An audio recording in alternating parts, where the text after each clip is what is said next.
been going on for many years.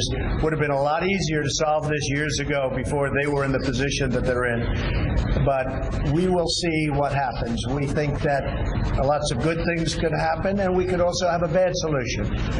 But we think lots of good things can happen. What would be a bad solution, sir? I think you know the answer to that. Please, when you say bad solutions, are you talking about war? Is the U.S. going to go to war? I think you know the answer to that. Is Iran abiding by the nuclear agreement in your view? Well, we have some pretty strong opinions, but I would say that they are certainly not abiding by the spirit of the agreement, and I'd go for really a further step. But I would say that the spirit of the agreement Iran is not abiding by, absolutely. Staying in that region, do you have the right generals in place right now for the fight in Afghanistan? Well, we're going to make a determination, Peter, in a very short period of time as to Afghanistan. I've been looking at it. It's our longest war in history, 17 years. That's unacceptable. We're making decisions, as you know very well, and we're looking at that very closely. We talked about it a little bit today. We talked about Venezuela today also, by the way. Venezuela is a mess, a very dangerous mess and a very sad situation. But we talked about Venezuela also. We're a couple weeks into General John Kelly's time as your chief of staff. What have you done differently? What has he done to change the way you act, perhaps, in the way that your White House acts? Well, I think General Kelly has done a fantastic job. He's a respected person, respected by everybody. Things have come together very nicely. And I have to say, I think probably, and I've gone through this a lot, but I think very, very few presidents have done what we've done in a 6-month period, whether it's optimism in business, whether it's a stock market, whether it's picking up $4 trillion in value with companies and equity, whether it's all of the many things, including a Supreme Court justice, regulations being cut massively. We have, I think it's 48 bills being passed in the I'm talking about legislature, not just executive orders. I think few have done anywhere near what we've done. And we'll work now on tax reform cuts. We'll never stop working on, as you know, health care. That's also working. And we're working on other things, including infrastructure. We're going to have a very big infrastructure bill. So I think nobody's done, very rarely could I say that anybody's done. I'm not sure that anybody's done what we've done in a 6-month period. But I think that General Kelly has brought a tremendous, he's brought something very special to the office of chief. I call him chief. He's a respected man. He's a 4-star from the Marines, and he carries himself like a 4-star from the Marines. And he's my friend, which is very important. Mr. President, a number of Republican senators have rushed to the defense of Senate Majority Leader McConnell in the last day or so. What do you make of that? And have you reached out? Don't make anything of it. We should have had health care approved. He should have known that he had a couple of votes that turned on him, and that should have been very easy to handle, whether it's through the fact that you take away a committee chairmanship or do whatever you have to do. But what happened, in my opinion, last week is unacceptable. People have been talking about repeal and replace for 7 years, long before I ever decided to be doing what I'm doing. 7 years they've been talking repeal and replace, and it didn't happen. And not only didn't happen, it was a surprise. And it was a horrible surprise. And it was very unfair to the Republican Party and very unfair to the people of this country. So I was not impressed. Now, can he do good? I think so. I think we can do very well on taxes, cuts, reform. I think we're going to do well on infrastructure, and things will happen with respect to health care. And I think things will happen maybe outside of necessarily needing Congress, because there are things that I can do as president that will have a huge impact on health care. So you watch. Stay tuned. Have you spoken to the governor of Guam, and what did you tell him? No, I have not, but I feel that they will be very safe. Believe me, they will be very safe. And if anything happens to Guam, there's going to be big, big trouble in North Korea. Have you ordered any change in our military readiness? I don't want to say that. I don't talk about that. You know that. I'm not one that says we're attacking Mosul in 4 months. Okay, we do it or we don't do it. Yes. You're interrupting your trip here to return to Washington on Monday. Can you tell us why you're doing that? Well, this isn't really for me a trip. You know, I stay out of Manhattan because it's so disruptive to go to Manhattan. Now, I will be going on Sunday night. I have meetings on Monday and Tuesday going to Manhattan. But I stay out because it's so disruptive. You know, all of my life, I mean my adult life, because I grew up in Queens, not in Manhattan. But during the time that I lived in Manhattan, whenever a president came in, it was very disruptive. And I think I'm probably more disruptive than any of them. So when they have to close Fifth Avenue, when they have to close 56th Street and many other streets, so I'm here for that reason.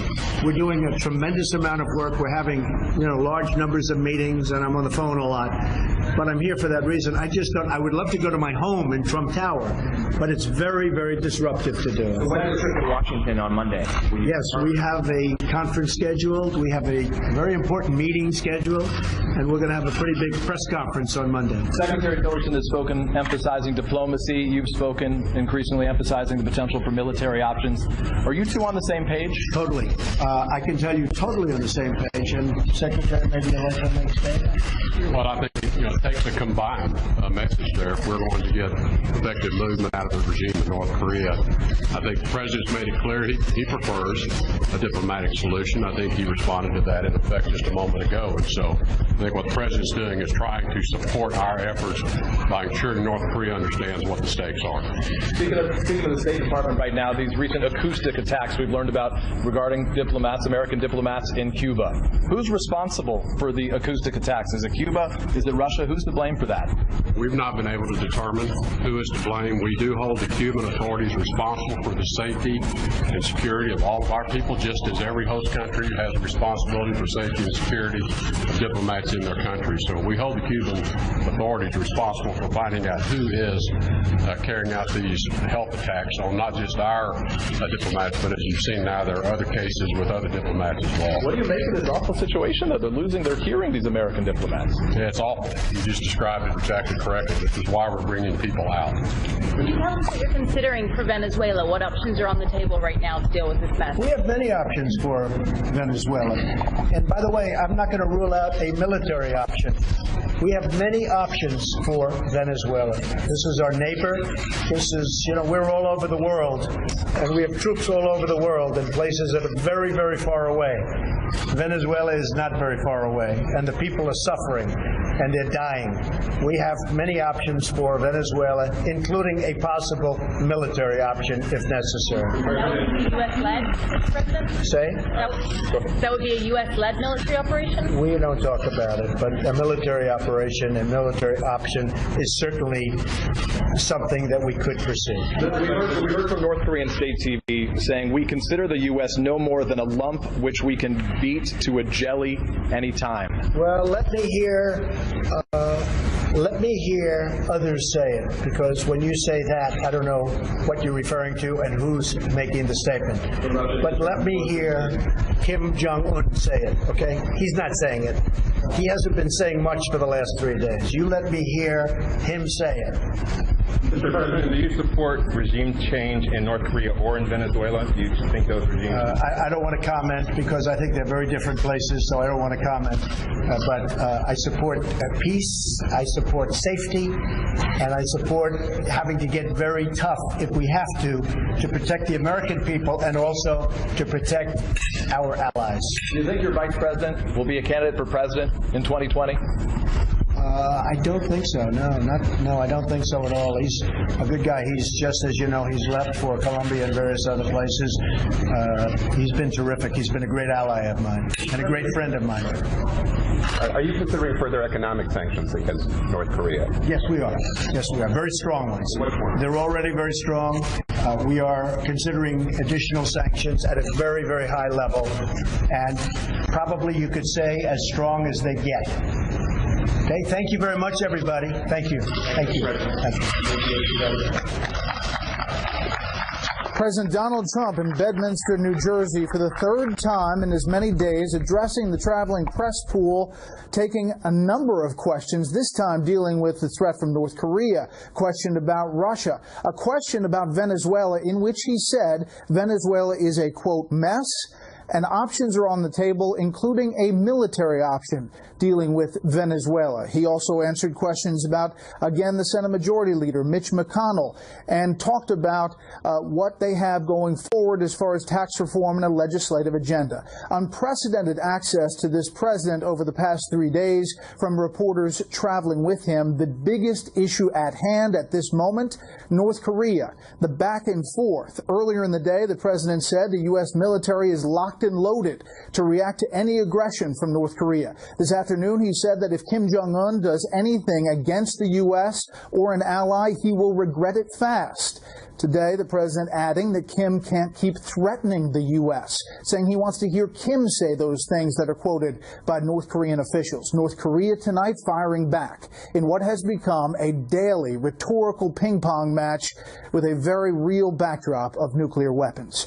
I'm Bret Baier. I'm in Chicago again tonight. It is a city in crisis, in a state in crisis. Last night, we told you about the epidemic of violence here in Chicago and the rising number of murders here. Tonight, we'll talk about the battle over sanctuary city status and the state's horrific financial condition with Governor Bruce Rauner. In his first national television interview since being elected, a Republican in a traditionally blue state. First, though, the breaking news we just heard about, the tension with North Korea, and that national security meeting with the Secretary of State, the U.S. Ambassador to the United Nations, his national security advisor. We start off tonight with correspondent Rich Edson at the State Department. Good evening, Rich. Good evening, Brett. And the president just finishing that meeting, the national security and North Korea-focused meeting with his national security advisor, UN Ambassador Nikki Haley, and with Secretary of State Rex Tillerson. Secretary Tillerson has just returned from Asia. On that diplomatic trip, he focused on North Korea, while the president was conducting his own diplomacy from home. If he does anything with respect to Guam or any place else that's an American territory or an American ally, he will truly regret it, and he will regret it fast. President Trump today warning North Korea's leader following news the Korean People's Army is preparing a missile attack plan against Guam. Early this morning, the president told the world via Twitter the United States is ready to act. Quote, military solutions are now fully in place, locked and loaded should North Korea act unwisely. Hopefully, Kim Jong-un will find another path. The furious language over the past few days is unique for an American president and in line with ordinary and predictable North Korean rhetoric. The latest from the Central Committee of the Workers' Party of Korea, according to regional reports, quote, it is tragedy that the reckless and hysteric behaviors may reduce the U.S. mainland to ashes any moment. The U.S. and its vassal forces will dearly pay for the harshest sanctions and pressure and reckless military provocations against the DPRK. Despite these exchanges, a senior U.S. diplomat, Ambassador Joseph Yoon, is in regular contact with North Korean counterparts at their United Nations office, discussing the 3 Americans still imprisoned in North Korea, among other issues, according to the Associated Press. Multiple State Department officials refused to comment on the report, though Secretary of State Rex Tillerson did detail how the U.S. and North Korea could negotiate. So I think that would be the first and strongest signal they could send to us is just stop these missile launches. Obviously, we have other means of communication open to them to certainly hear from them if they have a desire to want to talk. Earlier this year, Ambassador Yoon used a similar channel when he brokered the release of Otto Warmbier, the college student from Ohio who returned in June from North Korea with severe brain injuries and died days later. With the ongoing public rhetoric between North Korea and the White House, world leaders are asking both sides to stop threatening each other. I am firmly convinced that an escalation of the rhetoric will not contribute to a solution of the conflict. When it comes almost to a fight, then the first one who has to make a step backwards from the dangerous line is the stronger and the smarter one. We will hope so. The Chinese Ministry of Foreign Affairs says it, quote, hopes all relevant parties to speak and act with caution, rather than relapse into the old path of showing assertiveness and escalating tensions. Now, President Trump just announced he will be speaking tonight with Chinese President Xi Jinping, and he noted that the U.S. and China are working closely together on North Korea. The State Department has said in the past that China is making progress on that issue, but needs to be doing more. Brett? Rich Edson live at the State Department. Rich, thank you. President Trump said moments ago, you saw it live here on Fox, he feels people in Guam will be very safe despite North Korea's threats. So how do the people on that small U.S. territory feel? For that, we turn to national correspondent William Lajeunesse, who is live in Guam, where it's already Saturday morning. Hello, William. Well, Bret, being on Guam today, unless you were watching the news, you would never know this is ground zero for an international crisis. The flights are full. The tourists keep coming. But I want to quickly show you this document that was put out yesterday by the Governor's Office on Homeland Security. It says how to prepare for an imminent missile threat. It says don't look at that flash in the sky because it could blind you. Lie flat, cover your head, shower as soon as possible after exposure, and dispose of any clothing that's contaminated by radioactive fallout. Now, some read that, they're a little concerned. They're anxious, unsettled, knowing this is an island that they can't get off. And they only get a 14-minute warning from launch to impact of a North Korean rocket is on its way. There's not a whole lot we can do. I mean, if we're going to get nuked, it's not like anything I do or say is going to change anything. How do you feel about coming here? Was that a consideration at all? A little bit at first, but I think when the two heads get together, maybe, hopefully, they won't do anything stupid. Now, Guam is a U.S. territory. Those born here are U.S. citizens, many retired military. They are confident that the U.S. anti-ballistic missile system, the sea-based Aegis system on destroyers, the land-based THAAD system on mobile launchers, is designed specifically to take out those medium-range missiles that Kim Jong-un has threatened to unleash on Guam. I don't sense people being scared. I think people know that our nation has defenses that can take care of us. We shouldn't panic ourselves, because if that were to occur, really, you're going to look at something catastrophic, not only for Guam, but for the world. Now, while the military will not say if they brought in additional bombers and assets, locals who see that traffic cycling in and out of Andersen Air Force Base on a daily basis, they say the buildup on Guam has gone underway. Back to you. William Lajeunesse live on Guam. Saturday morning. William, thank you. The Marine Corps Commandant has ordered all Marine aviation units to stop flight operations for a 24-hour period at some point in the next 2 weeks to focus on safety and combat readiness.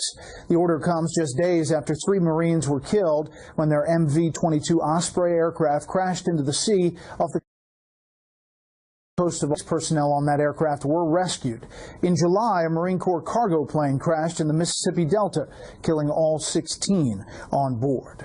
Stocks were up today. The Dow gained 14. The S&P 500 finished ahead 3. The Nasdaq jumped 40. For the week, the Dow lost about 1 percentage point. The S&P 500 and the Nasdaq both dropped almost 1.5 points. Breaking news on this Friday on Special Report. Still ahead, we continue our look at Chicago and Illinois in crisis. I'll go one-on-one with Illinois Governor Bruce Rauner. Administration. Earlier this week, he filed a lawsuit over the president's plan to withhold some federal funds for sanctuary cities that do not cooperate with federal immigration efforts. Emanuel is also working on a way to make things easier for immigrants to live and get taxpayer assistance here in Chicago. Correspondent Matt Finn has the story. Chicago Mayor Rahm Emanuel is forging ahead with plans for a $1 million program to give a government-issued ID to anyone living in the city. Chicago will never relinquish our status as a welcoming city. Chicago, which prides itself as a sanctuary city, says the free IDs will help those who currently struggle to get one, like the homeless and formerly incarcerated, live a better life. You need an ID for a job. You need an ID to get an apartment. You just need an ID for everything. The plan was overwhelmingly approved by Chicago City Council earlier this year, but city aldermen who voted against it worry issuing a printed ID to an illegal immigrant will protect them. I'm worried about fraud here. I don't worry who's going to get these. Who's going to say who they are? Who's going to vouch who they say they are? Can somebody walk in, when we open that door that day, can anybody walk in and say, I'm John Smith, and can they get an ID saying they're John Smith? There are going to be penalties in place for those that do commit fraud. The chairman of Chicago's Latino City Council says an applicant will not have to prove U.S. residency. And the city's website says a person will be required to prove they live in Chicago, but doesn't mention immigration status. A spokesperson for the city clerk tells Fox News the rules are still being drafted. The Latino Council chair says the city decided to pick up the speed of the program after President Trump was elected. This ordinance was already being worked on, but there was a sense of expediency once the administration changed at the national level. I think it's all about votes. I mean, I think they're just trying to please a certain demographic in the city and to say, hey, we're for you, we support you, and I think that's what it's about. Chicago's ID program is modeled in part after San Francisco's, which has issued more than 20,000 IDs. That city has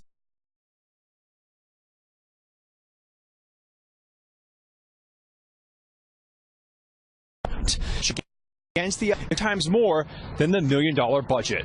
Bret? Matt, thank you. Joining us now to talk about this issue and others, Republican Governor of Illinois, Bruce Rauner. Governor, thanks for being here. Great to be with you, Bret. Thank you. We're just talking about the sanctuary cities issue, and obviously you had the mayor here suing the Attorney General, the Justice Department, on Monday over this threat to cut anti-crime federal funds because Chicago's a sanctuary city.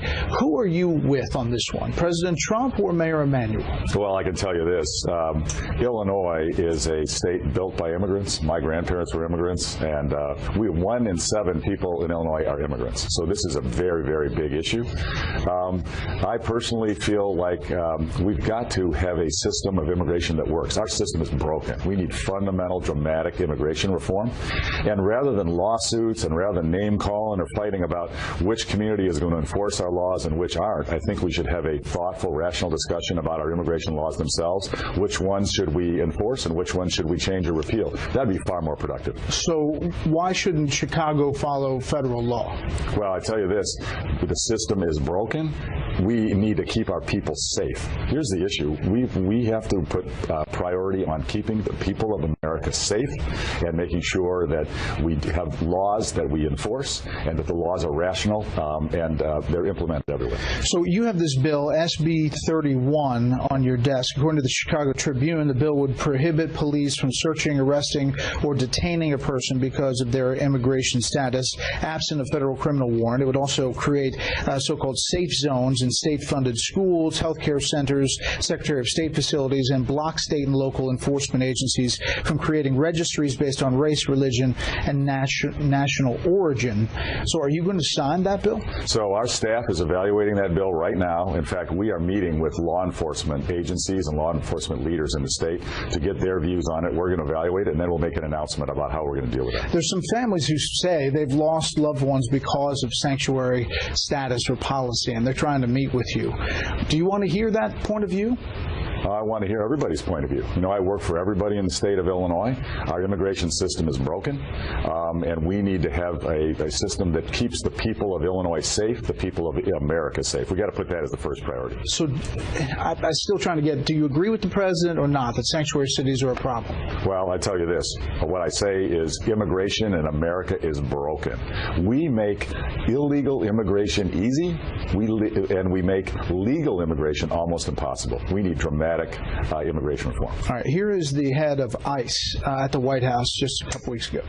Sanctuary cities are criminals' biggest friend. Sanctuary cities need to help us keep the community safe. Sanctuary cities not only endanger public safety, they endanger my law enforcement officers. So do you agree with him? You know what? If we have criminals who are in this country and committing crimes, we've got to get them out and we've got to get them prosecuted, and that is essential. We've got to keep the people of Illinois safe and all Americans safe. All right, I'm going to turn to the budget crisis that you've been dealing with here in Illinois. Just recently, July 6th, legislature passing this first budget in more than 2 years. Yeah. Unpaid bills racked up $15 billion before the budget was passed. Illinois has the lowest credit rating of any U.S. state. Did you lose control of that budget standoff? I'll tell you, we have a broken budget situation in Illinois, and the General Assembly forced through a massive tax hike on the people of the state with no reforms. And, Bret, the budget is still not balanced. It's a stunning failure. We have a broken system in Illinois, and we've got to stand up and change it, and nothing is fixed. That tax hike will not fix anything. It's just going to push more employers out, more job losses, and erode our tax base. It was a disaster. So how do you do it? I mean, you came to office as a plain-spoken businessman who said he was going to reform things and no tax increases without reform. Yep. So now you have the tax increases, but where's the reform? Exactly. That's why that budget was a disaster. Terrible situation. Bret, here's the fact. We in Illinois have not been creating jobs for decades. I'm proud. Since I became governor, we've added 120,000 net new jobs, but for 17 years, we basically have the same number of jobs in Illinois that we had 17 years ago. And in the meantime, Bret, our government spending has gone up 66%. Completely broken, completely unaffordable, and a mindset of let's spend, borrow, and tax. Spend, borrow, and tax. We have got to break that cycle, and that's what we're standing to do every day. You're up against a record holder, the longest-serving House Speaker in known history, House Speaker Madigan. Is he too powerful to work with? Did he win this battle against you? I tell you, he's been in power. He's been Speaker for 35 years, and he's been in the General Assembly since just right around the time that the Beatles broke up. It's an amazing run. And in that period of time, we've had massive job losses, deficits, biggest unfunded pension liabilities in America, rampant corruption, cronyism, patronage. He has been overseeing a stunning failure of government, and one of the reasons I ran was to stand up to him and the system and change it. And we will never give up, and we'll never back down. But what's the prospect? Are you running for re-election? No formal announcements yet, but leaning that way? We will never give up in the battle to make Illinois strong and proud and prosperous. Well, I mean, you're a billionaire. You're a successful businessman. Why do this if you're going to hit the wall like this? How do you prospectively change it? You know what? By persistence. Persistence. The people of Illinois come up to me every day, and I get Democrats who come up to me when I'm around town here or down at the state fair. They say, Governor, stay strong. We're with you. Don't back down. Don't give in. Stick to your guns. And a lot of times they say, and I'm a Democrat. I don't even normally support Republicans. You're the first Republican I voted for. I'm voting for you again. And we know Madigan's a problem. You stand up and you fix it. All right, so you talk about Madigan, you talk about the Democrats, but we have, basically there's gridlock here. You've got state debt, you've got increasing taxes, kind of a lousy economic climate right now. Yeah. Businesses may leave your state. Well, they've been leaving. And what would be different in a second term? Oh, I can tell you a dramatic change. You know, the people of Illinois are going to have an opportunity next November in 2018 to decide whether they're going to keep supporting the folks in the General Assembly who support the Speaker and support the status quo. And this isn't about Democrats versus Republicans. This is about good government versus a corrupt machine with politicians who run government for themselves. You know, Bret, when I first got to know the Speaker 9 years ago, he told me, I asked him, what's your goal for improving the quality of life for the people of Illinois? He laughed. He said, I got no goal like that, Bruce. I do two things. I manage power and I make money from managing power. He was proud of it. I almost threw up my soup at lunch. That's why our system's so broken. We got to stand against that. Two more things. President Trump wants to repeal and replace Obamacare. Do you agree? Well, I can tell you so much of our Affordable Health Care Act is broken. It needs to be repaired. I've expressed concerns about what it might do to some of our most vulnerable residents in Illinois, and I've shared that with the federal government. And you can look at the exchanges, the insurance exchanges. Boy, are they broken. Look at the rates. Look at the insurance companies that are dropping out. We need some big changes in the system. School funding. You have a decision to make about how to solve school funding here in Illinois. That's right. Well, the Democrats, before I became governor, cut school funding for our state 4 times in the prior 10 years. We were the worst funded schools in America from a state government perspective as a percentage of overall spending. Terrible failure. And as a result, we had the biggest gap between what low-income schools got and high-income. I said, change it, make it more equitable. We passed a good school funding bill on a bipartisan basis that I championed, but the Democrats in the majority in the House inserted a poison pill, a pension bailout for the city of Chicago, hundreds of millions of dollars every year diverted away from class classrooms in the suburbs and downstate. So I had to a mandatory veto that bill, and we're going to get it fixed so it's fair and more equitable for everybody. Is President Trump a good president? Well, I can tell you this. My job as governor is to work with every president and every Congress. And I work with President Obama. I work with President Trump. I work with the members of Congress. I represent the people of Illinois, and I want to make sure their interests are looked out after in Washington, D.C. Well, Governor Rauner, we appreciate you being your first national interview. Well, I'm excited to be here with you, Brett. Look forward to having you back. Look forward to it. Up next, President Trump with plenty to say today about North Korea, Russia, Venezuela, other things. We'll discuss it all with the panel after a quick break.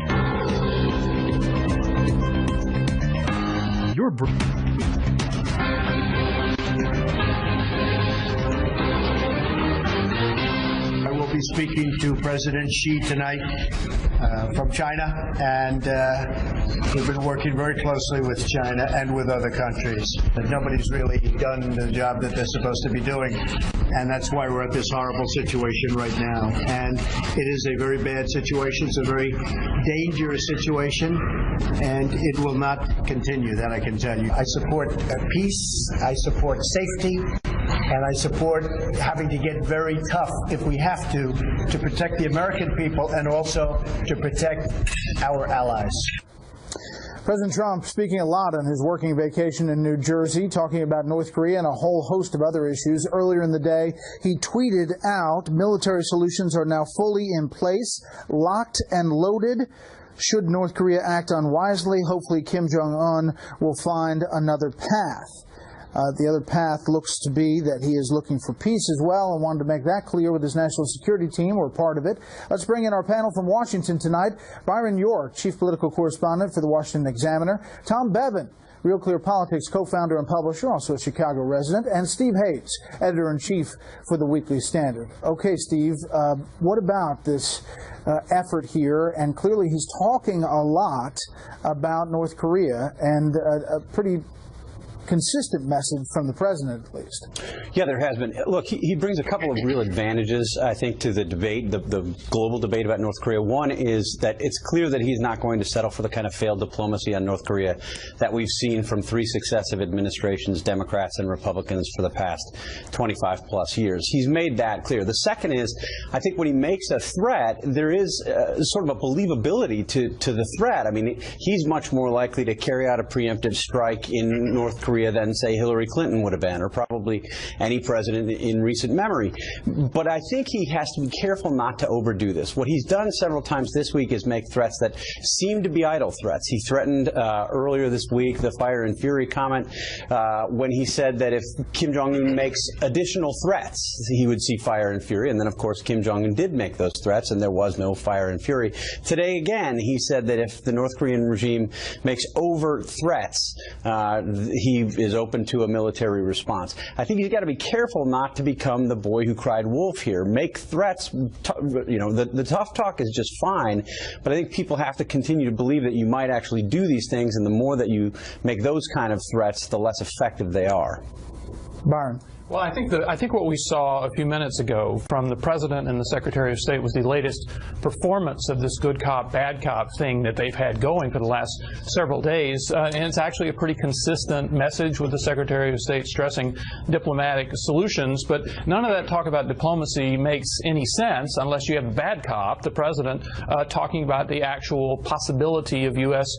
Military force. And I think one of the things the President has specifically tried to do over the last several days is push back on this idea that the United States has no good options in North Korea. We hear that a lot, and it's often used to justify the United States basically doing nothing to stop the North Korean nuclear program. I think the President is saying we have options, and there are all sorts of military options, and you're right, some of them are pretty bad for the Korean Peninsula, but protecting the United States is the foremost purpose here, and the United States has many options to do it.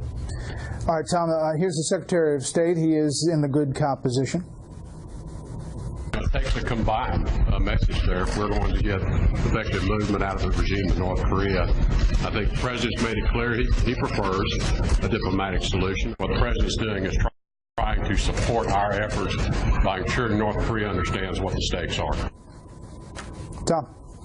Yeah, I think what we've seen over the last 48 hours is sort of the formalization of Trump's tweets that we saw earlier in the week. And you've seen him come out, meet with his national security staff. He read from a statement earlier today that had sort of more of those formal trappings of foreign policy language. And so there is this cohesion now around that. And we also have reports that there are back channels going on. There's back channeling going on with North Korea and has been for some time. And that would also, to Byron's point, emphasize this idea that, you know, Trump is talking tough publicly, certainly putting the sort of pressure on North Korea that we haven't seen from past administrations, but also there's some diplomatic work that's taking place behind the scenes to try and resolve the situation peacefully. The AP having a very detailed story on that back channel effort with North Korea. The panel in Washington, more on this development today and what the president is saying. A lot of topics to talk about. Breaking news night.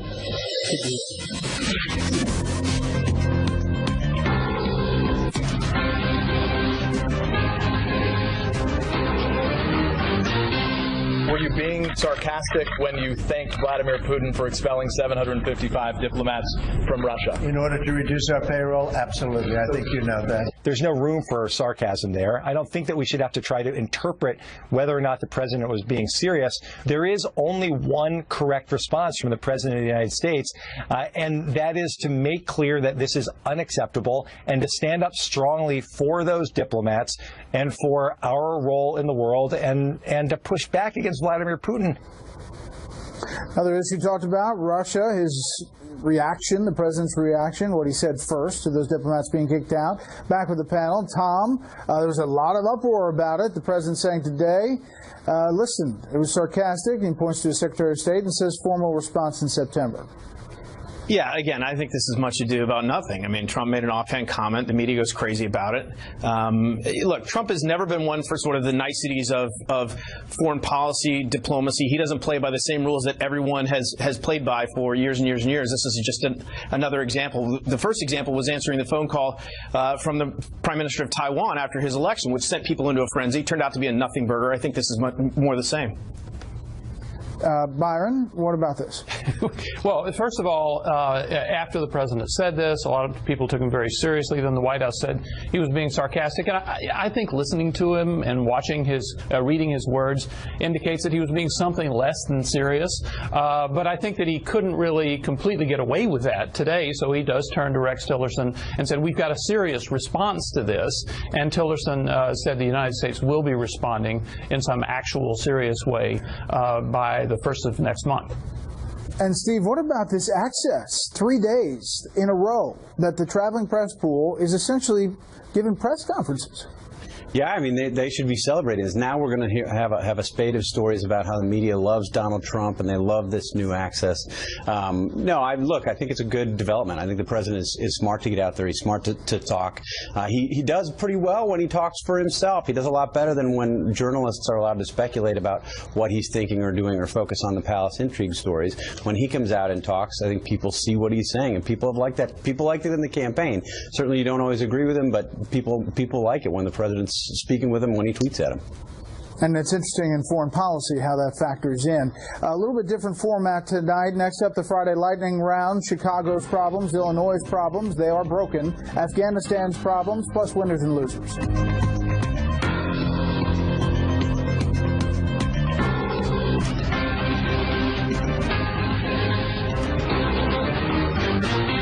Chicago will not let our police officers become political pawns in a debate. You cannot coerce the city of Chicago off of its values. Not possible.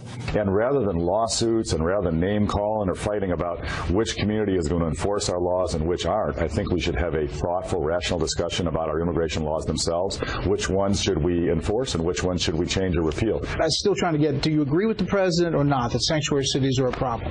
Well, I tell you this. What I say is immigration in America is broken. We make illegal immigration easy, and we make legal immigration almost impossible.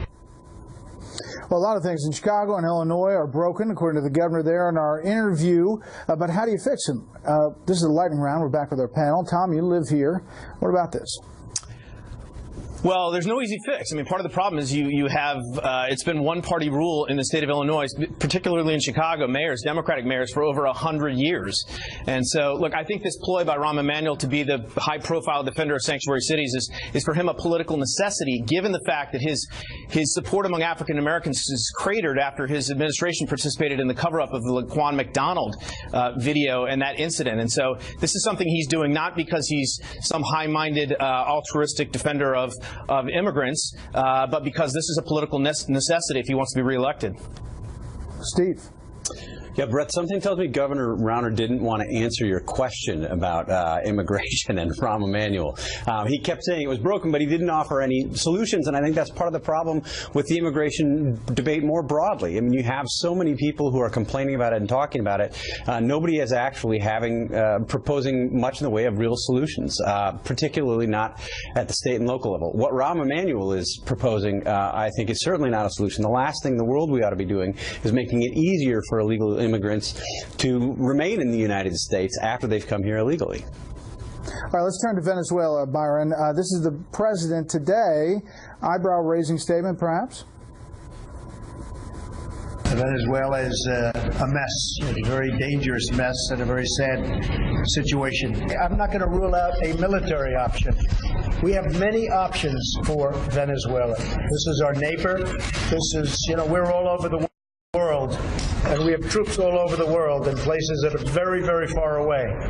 Venezuela is not very far away, and the people are suffering, and they're dying. We have many options for Venezuela, including a possible military option if necessary. Well, that kind of surprised me. I mean, the president was not asked about a military option in Venezuela. He was asked about the situation there, and the United States has actually gotten some good reviews from some of the things it's done lately, imposing sanctions on some prominent Venezuelans, not allowing them to have financial dealings in the United States or come to the United States, things that will probably hurt them financially. So we were thinking about that sort of stuff going on, and then the president just volunteers. Oh, by the way, I'm keeping the military option on the table, too. Don't know exactly what that means, but with this president, you always have this sort of slow rollout of information, so I suspect in the next few days we'll hear more about it. We should point out there are military options for a lot of things, and we'll follow this. We have a super quick lightning round, winners and losers. Tom, you're first. Winner Luther Strange got a surprise endorsement from Donald Trump. The special election in Alabama is Tuesday, and he needs to make a runoff. The latest poll has him 3 points ahead, so he might have gotten a little boost from Trump. My loser, Jeff Flake. We got news this week that Robert Mercer, the billionaire, is going to plow some money into a primary opponent to Jeff Flake in Arizona. That's a state that Donald Trump won by 22 points in March of 2016, so Flake may be regretting the fact that he's going to face some challenges there. Steve. There's Tim Tebow for stepping out of the on-deck circle and making the day of a young autistic boy by shaking his hand before jacking a 3-run home run. My loser is Chelsea Handler, the alleged comedian who said that 2 Chinese guys were arrested in Berlin for making Nazi salutes. Wouldn't it be nice to have laws here for people who think racism is funny? I'm not sure if that's a joke, but it wasn't very funny. Byron, unfortunately, another loser is the time in this panel. We'll come back to you. I promise I'll give you more time next time. When we come back, the sounds of the week.